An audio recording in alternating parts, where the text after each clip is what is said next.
Hello friends मु संजय आपणकर प्रिय ब्लॉग ओडिशा ब्लॉगर संजय को स्वागत।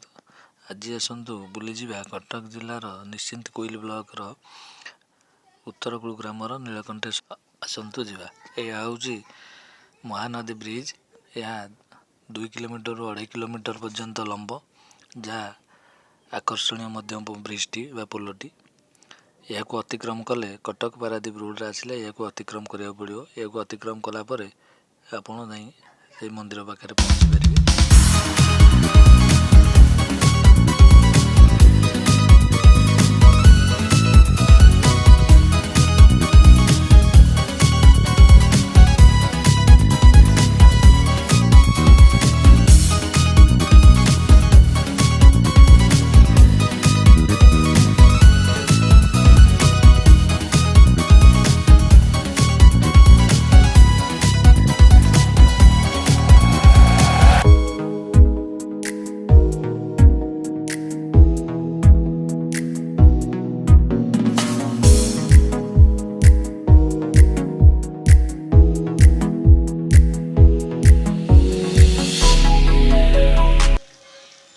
फाइनाली पहुँची जाइए नीलकंठेश्वर मंदिर पाखे। आसतु यार भीतर पार्श्व बुली देखा। आसतु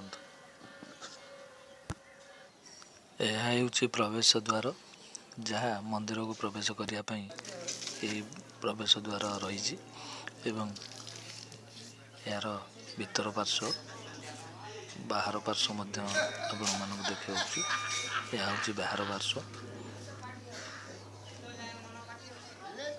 एवं यार बाहर पार्श्व छोट नई बाहर परिवेश यह हूँ भीतर परिवेश बहुत सुंदर। ये मंदिर महानता हूँ नीलकंठेश्वर मंदिर बा प्रभु शिव शंकर मंदिर, किंतु यह बेढ़ा भितर सबु देवादेवी अवस्थापित होती जहाँ आपण मैंने गोटे जगार देखिपारे।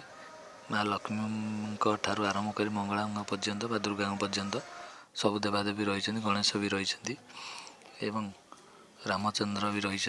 सबू आपण आ भितर गोटाए जगार अनेक देवादेवी मूर्ति देखिपारे बुलिकी। भीतर पार्श्व बहुत सुंदरता रही।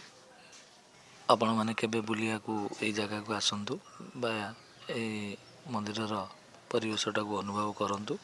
मनरे आत्म शांति मिलिबो। रहूची जय जगन्नाथ।